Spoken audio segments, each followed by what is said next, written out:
What's going on, everyone? Welcome back to the channel and welcome back to another AEW review. Now, this t-shirt that's lovely, love that Danhausen t-shirt, was from today's Wrestle Crate. I opened it, did my unboxing video, it was really short. I don't know, I was a bit tired, it was really short, so there won't be a Wrestle Crate unboxing video this month. But I got a cool Danhausen shirt, got a cool hat, got some other stuff, got a Kevin Steen DVD which is really cool. But, yeah, there won't be a Wrestle Crate unboxing video this month.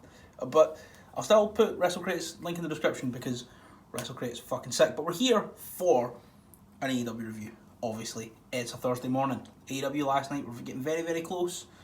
Very, very close to Revolution, and I'm so excited. So let's just crack on with the show. So the show opened with Jon Moxley wrestling Ryan Nemeth. And it was a fun match. Went about 4 or 5 minutes. Nemeth got some good stuff in, but ultimately was just killed by Moxley, obviously. Afterwards, Moxley cut a promo about how he's an addict and how he's addicted to wrestling. Wrestling's the only thing that really brings him joy. And he talked about how Kenny's in for the fight of his life at Revolution. Just cut this amazing Jon Moxley promo, like he always does, because he's the best. We then had an interview that Alex Marvez conducted last week with Rey Fenix and Lance Archer, talking about how, they've got some tag team chemistry, but tonight, well, a week from now, which was last night, we're wrestling the main event for a shot to be in the face of the Revolution ladder match. And then they sort of get into a little bit of back and forth, a little bit of words thrown, and then they just have a little fight. A wee scrap, and it just sets up more intrigue for the main event. We then see the Young Bucks entering the building with their parents, with Mama and Papa Buck, and it's just nice and wholesome. Then they pose in front of the production truck with the Young Bucks face on it, and that big bit of foreshadowing for something that happened later. Team Taz then wrestled the Varsity Blondes, Griff Garrison and Brian Pillman Jr. This iteration of Team Taz was Brian Cage and Ricky Starks rather. Taz was on commentary. It was meant to be Taz was meant to be there with Hook. Hook was nowhere to be seen, Taz was just on commentary. And this was a really, really, really good match. I say it every single time the Varsity Blondes are on Dynamite, that they're just one of the best tag teams out there. And I think it's a very rare case of if and when the Varsity Blondes ever do break up and go their separate ways, both men are so completely fine, because Griff Garrison, I think most people would agree, is the better of the two. That in no means makes Brian Pillman a Jannetty. And on top of that, he's Brian Pillman's kid, and he can wrestle. It's not like Corey Hall. I don't know. This is Joey Janela said in a reply to Corey Hall, "You're 7 foot tall and Scott Hall, son, and you can't get a booking." Pillman's great, Garrison's unbelievable, and obviously they're a great team. They did lose to Team Taz, which is the right call, but they just had this amazing match where everyone looked great. Then after it, Sting, there was a thing came up on the screen of Sting driving a car with a body bag attached to the back, and then it stops and Darby gets at the body bag and he's got half his face painted, but he's doing like a little Sting motif on his face and he's smiling, and it was weird. And then Sting walks out, dragging a body bag behind him, and he unzips it, and it's Hook, it's Taz's son. Taz runs off commentary.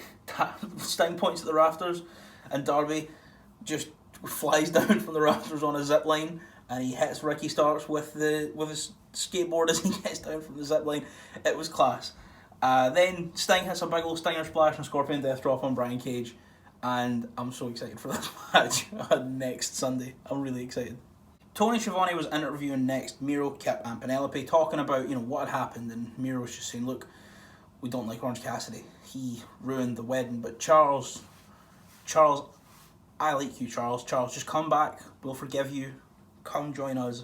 And someone comes over, whispers in Schiavone's ear and hands him a bit of paper, and he looks at it and he just goes, will you wrestle us at Revolution? Yes, no, maybe. Please tick one. XOXO. Then Miro looks at it and goes, will you wrestle us at Revolution? YN, maybe. Ho ho. Charles, this is exactly the childish behaviour that I don't want you associating yourself with Orange Cassidy. But later on it was confirmed that they ticked yes.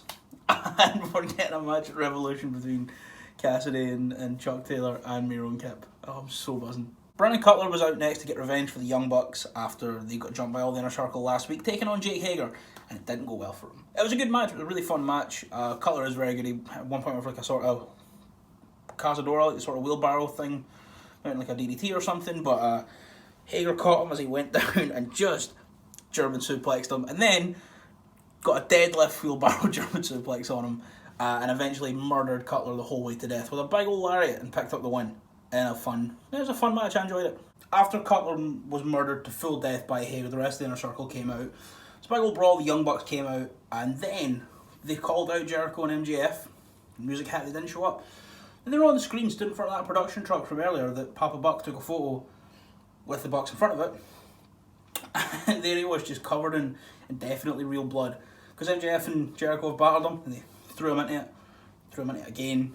And then, yeah, it was a really good segment. I enjoyed this. After they came back from commercial, then Nick and the Good Brothers got into the ambulance with him, and Matt went looking for their mum. So we can only assume that she's been hit with a pile driver off Santana and Ortiz.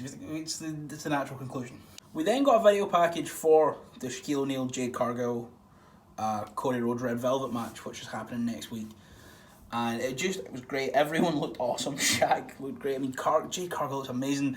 Red Velvet was cutting this great promo. It had like talking heads from Excalibur, JR, everyone. And it just made it feel like such a massive fight, which it is.